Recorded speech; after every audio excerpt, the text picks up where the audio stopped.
Welcome out to a bonus episode of It's All Been Tracked Before. This time, we're listening to records. Yeah, we're spinning records. Yeah, vinyl. And I'm not saying that ironically. It's vinyl here on It's All Been Tracked Before. Listen to some of the records, Peter Pan records, new Star Trek stories at the time, back in the 70s. Speaking of new stories, new to IABD Presents, Squatch Smashers. Do you have a problem with rampant Sasquatches stealing your apples?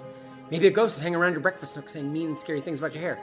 Either case, you need to get help from Squatch Smashers, weekly comedy podcast. Follow the advice and adventures of Zeke Delfor and his unwilling co-host Vlad as they explore the world of Bigfoot and the supernatural from a t-shirt kiosk in a failing mall. That seems to hit close to home. Listen to Squatch Smashers weekly comedy podcast. Hey, it's all been done anyway, so check it out, IABDpresents.com, one of our new shows. Also, speaking of IABDpresents.com, why don't you chance to support all of our programming, new, old, patreon.com/IABD, Patreon, patreon.com/IABD. While you're there, maybe you'll help support our first vinyl record coming out later. Speaking of vinyl records, check out and hear what we have to say about these Star Trek stories on vinyl. Set that needle down now on It's All Been Tracked Before. Welcome out to It's All Been Tracked Before. No, we're not back for season 3 yet. We're not. But since we get this little break between seasons 2 and 3, we thought we should give you some type of content. So, Woos and I have embarked upon the Star Trek audio stories of records old. The not the 45s, the 33 and a thirds, I guess, right? Well, I think they put them out as different sizes because That's some true. of them only have That's one true. story. So, That's true. So essentially, this is the first of 3 special episodes.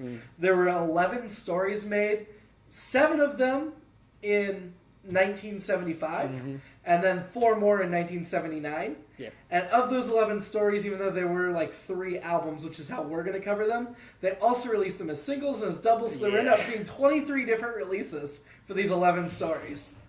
Yeah. Crazy. Yeah. So the first one we're going to do has 3 episodes on it. Passage to Moauv, the Crier and Emptiness, and in Vino Veritas. Yes. And then next week we'll bring you 4 more. That's right. A Mirror for Futility, To Start a Fleaver, The Logistics of Stampede and the Time Stealers. And then I don't have the list in front of me of what the third album is, but we'll get that in a couple weeks. The second one that we're going to do, I grew up listening to. Right. This one you grew up listening to. I did. I got this probably around... It was around the time the Star Trek The Motion Picture came out. And 1979. yeah, so it was a time where there wasn't a lot beyond that and the original series and some of the other stuff. You know, there were obviously more novels coming out, novelizations, and there were a lot of fanzines, as they called them. And now they call them websites or blogs. So yeah, so I had this one. I remember well, especially the very first one here, Passage to Moauv. And I remember getting in the record and initially being super disappointed because for some reason I was sure I thought it might be the actual Shatner and all those guys, but still being entertained nonetheless. Initially disappointed, but then did you listen to it a bunch of times? I definitely know we listened to me and my brother and sister listened to the Passage to Moauv side of the record a lot. I didn't remember the other 2 episodes as well, but probably because they weren't the first one. Am I correct in saying that neither one of us have heard any of the third album at all? No, yeah, Okay. Those I don't know. So those will be a surprise. I am sure we haven't listened to it yet, but I'm sure the second one I remember very, very well. Yeah, so. yeah. Well, we can't help. We record the second one that's first. right. I'm sorry. They'll figure it out. It's breaking the wall. So I'm surprised you hadn't heard this one because when I first saw Universe Journey, in my head I kept thinking that Meow Meow. In my head he was like Maress. Yeah, Lieutenant Maress? or a Waul. Yeah, in my head, that's what I pictured in my head the whole time. And then obviously I learned that he was not. He was a lizard. Apparently a lizard chicken thing. Yeah. I only wrote him as the lizard thing. The chicken got added in by somebody else, and now it's canon. So, but whenever whenever Kake referred to him as Meow Meow, this is what I went back to in my head. Was the this lizard. Very specific Star Trek record, or the Wow, which was a cross between a bobcat and a lizard. Yes. Oh yeah, that's right. Yeah, because it had a long tail. And, yeah. Named Iwas. Yes, and I had no idea. And I forgot I was reading on Spock makes reference to his pet Salot. Yes. Which which he mentioned in Journey to Babel. Yeah, he did. And it comes up in... the animated. In Yesteryear, which is, I think most people think is the best of the animated. So right. That is something to look forward down the road. I remember that episode specifically, and I remember the novelization both being really good. And tying back into Babel. Yeah, I read the novelization. I never saw the episode. But I'm looking forward to it. So those would be cool. Well, another connection to the animated is Lieutenant Maress appears in Passage to Moauv, who is more or less a regular in the animated. I think so. She and Uhura take turns in communications. I think so. Yeah, and my question is, why didn't they just go right to Lieutenant Maress right at the beginning of this episode when they had the problem right away? She was asleep. Oh, is that what it was? You don't want to wake her up. Because she's a cat. She's a cat lady. Acacian. The rolling R's was super annoying. I've only read the novelizations. I'm really hoping the animated series she doesn't roll them that bad. Well, on where I've been reading about the Star Trek records today, my research, DanHouserTrek.com. Bookmark the same site. He mentioned the character of Maress in this story rolled her R's much too much.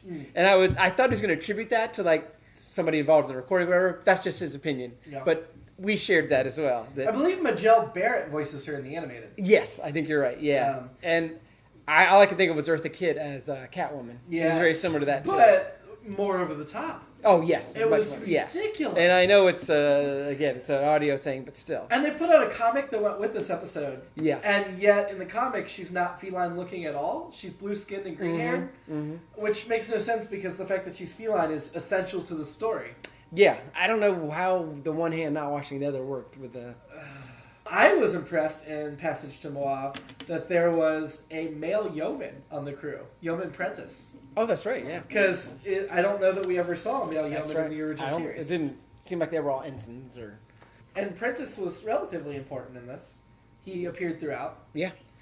That's actually what struck me between these three. In the first two, there was like a crewman that we didn't know that was featured. Prentice in this one, and the next one, Lieutenant Connors. We'll talk about more when we get to that one. Kind of Scottish. Not so much in the third one, but I liked that we got to know a couple other Enterprise crewmen in these first two episodes. Also, we got Chapel shout-outs in the first two episodes. Yeah, even though we didn't get to hear her. But she's well, then Mr. Kyle appears in the third one. Oh, that's right. So, yeah, I liked that. I felt like that provides continuity for these records, which, based on release date, I would assume in the continuity go after the animated series, towards the end of the 5-year mission. I would think so. Yeah. But definitely prior to the motion picture. Lots of cat hatred. It felt like cat hatred in this episode. Which we love. We're cat people. We were cat people. But there aren't many dogs in the Star Trek universe, and the ones there are usually get killed in transporter accidents. So. I will say one idea that our own Samantha Stark has been trying to get me to write for Universe Journey since the beginning is a planet of dog people, and I'm like, you're coming to the wrong writer. Right. If you want a dog people, you better write it. Yeah. Yep. I thought cat people, sure. I thought maybe she wanted to get into, and this is getting ahead to the third season. She wanted to do Let That Be Your Last Battlefield with a cat and a dog. That would be great. Oh my god, that's great. Yeah, we always talk about how terrible the homogeneous planets are. Right. There could be one where it's all half dogs, half cats. I love cat dogs. Exactly. Yeah, we'll bring in Casey. But on one side, it's the cat's the back. No, you're right. The other half it's dog cats and cat dogs. Yes. Exactly. Yeah. Oh man, that's brilliant. Maybe I'll have to write that down. So McCoy, when he's taking Iwas to sickbay to hold him, he mentions, "I'll just put him with the experimental animals in sickbay." Yeah, what the hell is that? Is that what are those, bunny rabbits? What are they? I mean, you'd think by the 23rd century they're past testing. Yeah, there'd be some synthetic kind of way to another. I didn't like that at all. Yeah, I also didn't like they explained the cat got away because we were rounding a corner and we bumped into the wall. What? Yeah. That makes no sense. The Enterprise is very rounded corners. Yeah. And, you'd have to really not be paying attention. Yeah, what are you doing that you're going around a corner and you smash into the corner? Maybe McCoy and Prentice were having a very spirited debate. They might have had some ramen in the nail. Oh, yeah. There you go. Which we know they like to drink. Of course. This was an ambassador's pet. And apparently it was going to take them 2 weeks to transport it. Yeah. But nobody warned them what could happen. The ambassador himself calls the pet a him, and then later goes, "Oh yeah, that was an oversight. It's a her, and she's female. She's pregnant." And how do you forget the gender of your own pet? There was a lot that just did not make sense. Where they're like, "Oh, by the way, I lied to you about everything at the beginning." Yeah. So it reminds me of those missions we've talked about where the Enterprise is just doing physical exams or whatever. But they're transporting a ambassador's pet. But. And this was all so they were trying to get him to ally with them instead of the Klingons. Yeah. We did get a McCoy classic, I'm a doctor, not an animal trainer. Yes. Which I like because, that just ties it more into... Yeah. I feel like overall this was a pretty decent story to start with. Yeah. It felt very Star Trek. It did, yeah. Well, these three were all written by Aldine Foster. Yeah, and again, this is another one that I feel like is definitely a space animal gets loose and causes chaos. And by the way, take you back. This is the first time you've mentioned it. Well, that's right. You're right. And by the way, it's pregnant, just like a tribble. And the cat noises, like we said, we already said the rolling R's, but again, it's an audio theater thing. Lots of purring and row. It seems like they would have a way to get it under control. It seems like they would know something about animals. I mean, well, they would have some kind of critter control on the Enterprise. They might name it better. They're going to alien planets where they're going to encounter creatures. Right. Yeah. So they need a creature specialist officer. Yeah, something. Yeah, somebody. They were very consistent in how they handled the telepathic taking over. Like, Spock didn't realize he was growling at the beginning. McCoy and Prentice immediately realized and addressed it. Right. And then, a little bit later, McCoy's like, oh, I didn't realize I was doing that. Right. Like, yeah, you did, because you already talked about it. Yeah. And it was a little confusing listening, because it's like, well, wait. At first you think there's just somebody else meowing over them. Right. You can't tell if it's related. Right. And it's... How about the fight music? It was reminiscent. It was. I thought some of it was just close enough to be legit. Sure. Variations on original series without, as opposed to some of the others that have just been cheesy, very cheesy, pulled from the archives kind of stuff. Yeah. Yeah. Any other notes on this one? That's all I got on that one. So the Crier in Emptiness. This one was the music creature. It's an interesting concept. Super interesting. Yeah, I don't know if the execution's great, but the... Very highbrow sci-fi. Yeah. I just wish there was some way... I don't have a good idea for it. How do you execute? Well, we've got this being that communicates only in music. Mm-hmm. And at what point are you able to show that, oh, okay, we're really communicating well here or whatever. And then Connors just plays songs. Yeah, and then he's like, I'm the only one who can do it. I'm getting too tired. And I'm already tired after 30 seconds playing. And this might get to our thing we talk about a lot is Star Trek not being able to imagine, or the producer not being able to imagine the future. It's like, someone just recorded on a device and they just play it over and over and over.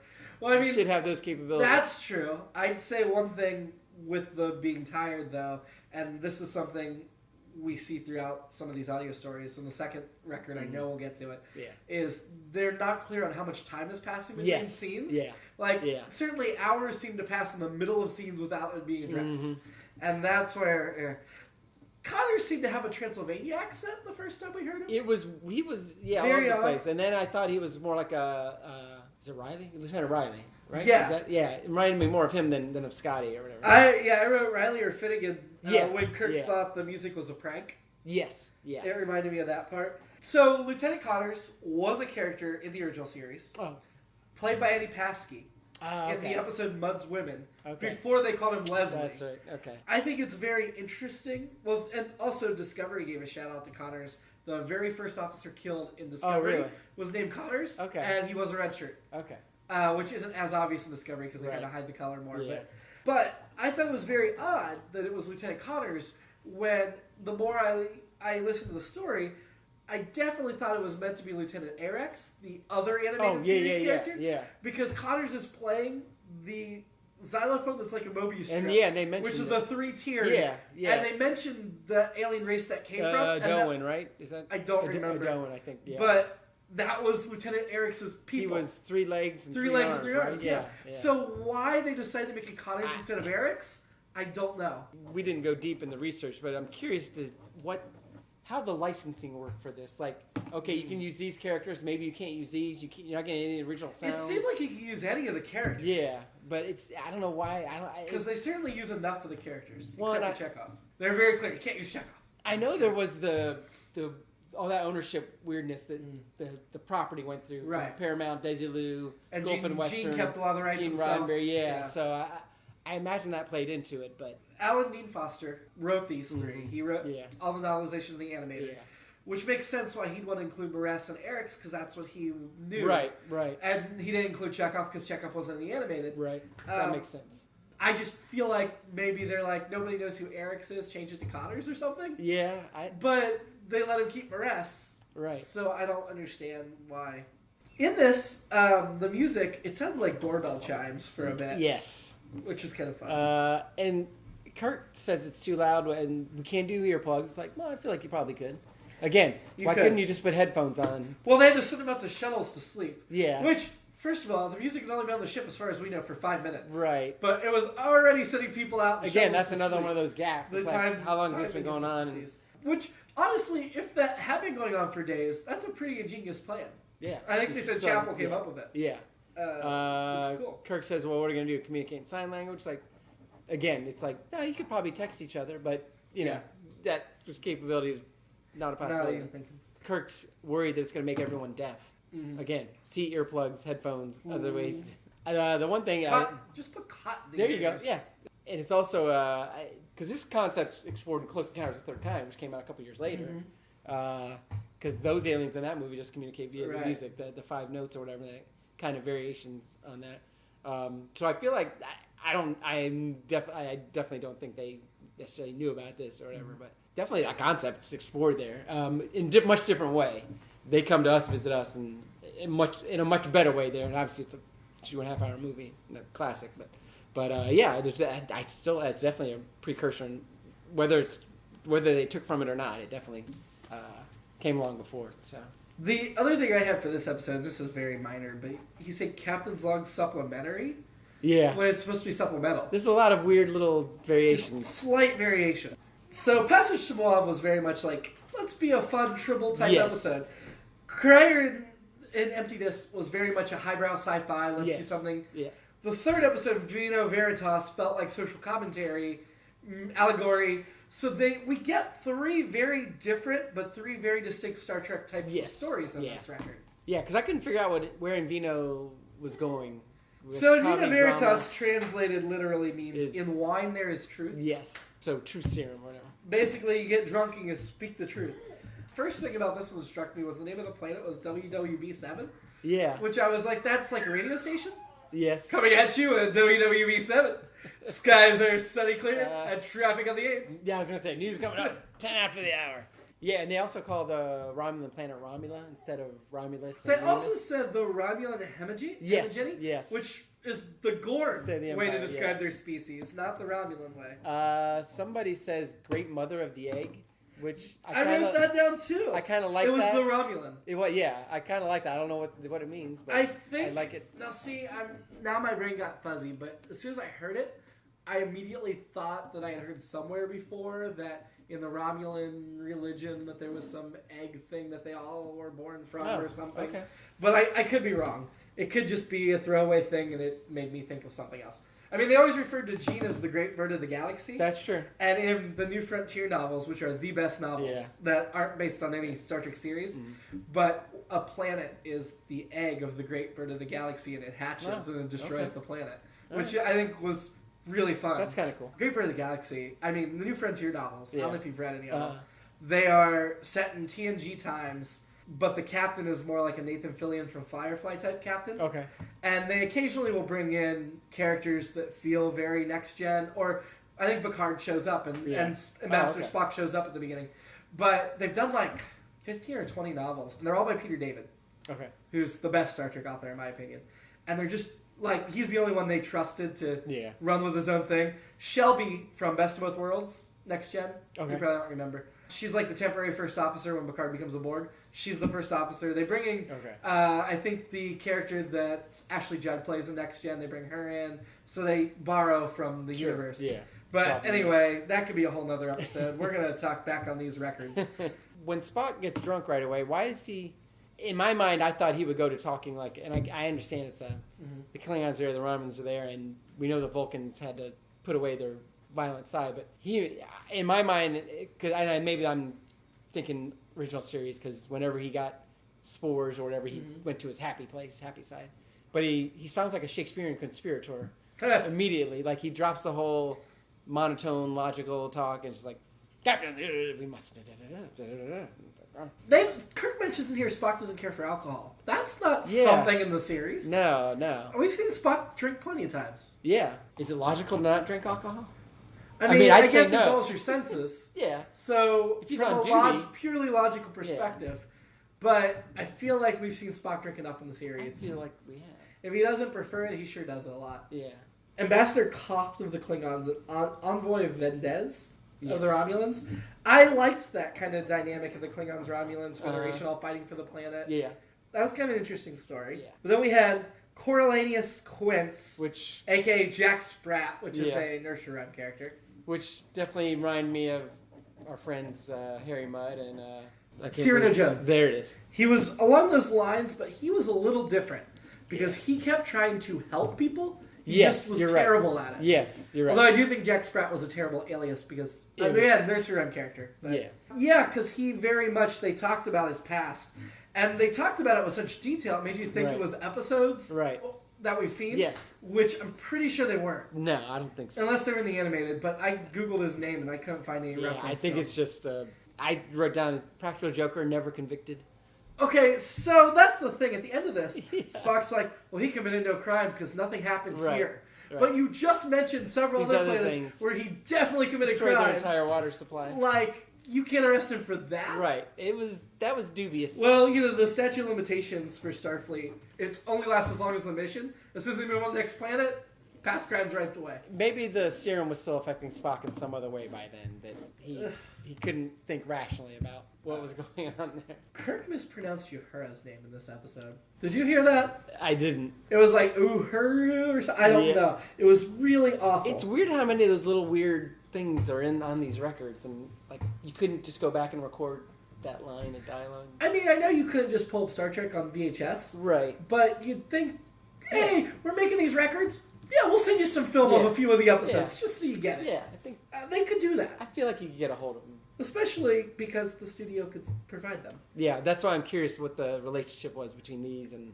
When Kirk was like, this is our patrol sector. Don't come back to our patrol sector. And I'm like, when did the Enterprise get a patrol sector? They're on a 5-year mission to explore. Yep, strange new world. So this was like right after the 5-year mission. Briefly, they were given a beat. They were just cops. Patrol. They were just cops. Yeah, they just had... That's why Shatner got fat before the movies, all the donuts. And that's how he was... That's how T.J. Hooker happened. Now, the core of this one, it went a little overblown with truth makes diplomacy impossible and governments collapse. Yeah. And then Kirk's like, well, we need those tiny evasions, those little subterfuges. I think both of those are true to a certain extent, but I definitely thought they overplayed how important they were. Well, and I guess that's the message of Coriolanus Quince with the truth serum. Like, it'd be great if everyone could be honest with each other. Well, you don't want too much of that. Right. But well, Coriolanus Quince, or whatever his name is, definitely thinks you can't have too much. Yeah. Where Kirk's like, hold on here. I can't get these women into bed if I don't give them some little white lies. Well, and it makes me wonder about Coriolanus Quince. What's he do the rest of the time? I mean, what's his background? How does he seems get like around to doing a these comic things? Book supervillain. So he's just had it on his lair going, how can I improve the galaxy next? Like maybe his parents were very wealthy and could be they were miners or something. Or one thing I want to complain about overall real quick is why do these records have the titles in a jumbled order on the cover versus weird. The way they play? Like nobody's getting the record like, oh man, I got to hear this specific title because nobody heard it before that. Well, it doesn't say track 1, track 2, track 3. Right. I don't know how they order them, but like in this one, the second one was and the third was swapped on the cover. And I guess it just doesn't make sense. With cassettes and records, usually they wanted each side to be short. Equaling, but that has nothing to do with the mislabeling. No, just put them in order. Yeah, it's just, that's a weird... We're just going to list all 10 songs in a jumbled fashion, and you'll figure out which one's which. You got to look at the record. Well, it's not like on the audio track itself they say the name of the story. They don't. Right. So you're just... I mean, on the internet now, we can look up what the summary is of each story and figure it out. Right. But if you don't have that internet, you would have to really stop and think about which title goes with which story. Right, and there's no the transition on it is just kind of like a little bit of blank space, and then fade back in. Yeah. I mean, I definitely got the separation between the stories. Yeah. I just think it was really weird to like. What kid is? I guarantee some kid thinks that in Vino Veritas is the Crier and the Emptiness, and vice versa, until they're like 20, and then go, Oh, because there's none of those moments Keith and I talk about where they say the name of the Passage to Moauv. What was your favorite on this record? Probably just for old time's sake, it's Passage to Moauv. Just because I remember it so well, and I like the first 5 lines of that. I was like, I remember those. I probably could have reached into my memory banks and got those. It's probably not the best, but it's probably my favorite. The Rolling R's killed it for me. Yeah. I was on board until then. I think in Vino Veritas is probably, I don't know, Crier is the best concept. It is. And I think Vino's most interesting from a Star Trek, not world building, but galaxy building. Right. This Quint's character, I'd love to see him. Oh, yeah. Yeah, we love Mudd and we love Serena Jones. But Quint's, honestly, I liked all 3 of these a lot. Yeah. I thought it was a pretty solid album. Not as good as regular Star Trek. Probably at least as good as animated. Yeah. Not as good as all of regular Star Trek. Better than some regular Star Trek. Yes. Definitely better than Tomorrow's Yesterday. Yes. I think Crier and the Emptiness edges it out for me because I like I'm a music guy. I like that kind of thing. I minored in music in college. What's your least favorite? Wow, I hate to say it because it makes it sound bad. It probably is Crier, even though I like the concept and stuff. Like, I don't dislike it. I probably just like the aspects of the others more. Yeah. I'm going to go with Passage to Moauv as my least favorite. Yeah, well, the Rolling R's. The Rolling R's. And again, my love for that is purely nostalgic. That is purely nostalgic. The Rolling R's are one thing, but I also think it was about 4 minutes too long. Oh, it definitely was. I think they could have shortened it. It definitely is, yeah. And I know we haven't listened to the second one yet, but I have. And I think this first record was superior to the second one. I can't wait to find out. Just a guess. You think it's superior? Probably, yeah. This one's better. Yeah, even with the Rolling R's and stuff. Yeah, in that sense, Passion Mob might be my least favorite, and I might think it's the worst, but it's my favorite. Just again, pure nostalgic reasons. That's on the episode, on the original series episodes, that bumps them up a notch. In this, I'm willing to just go all in. Well, I'm sure we'll forget to talk about in the second one which one we like better. So let's just say right now, this is the better album. Yeah, I think we should. Second album, second place. Yes. And from what I've heard, I'm guessing the third one we haven't heard is the last place. But we'll see. Yeah, we'll see. We'll see. Usually the third is not a good one. Well, and the fact that it was made 4 years later, Aldine Foster wasn't involved. Yes. I've heard bad things about it. Yeah. But we're going to find out. I'm curious to see what those sound like. If they're more tied to the movie in some way, I don't world, think so. or they're still original. But series. I don't think they'll be exactly like these because they were made at a different time after several years. Yeah. I mean, the dinosaur story is one that they've always pitched as a Star Trek feature film, and it's never gotten made. So I'm very curious to see it in audio form, or hear it in audio form. Yeah. Well, anyway, we'll be back next week with the second album, and then we'll be back the week after that with the third. Enjoy your hiatus from season 2, and live long and prosper.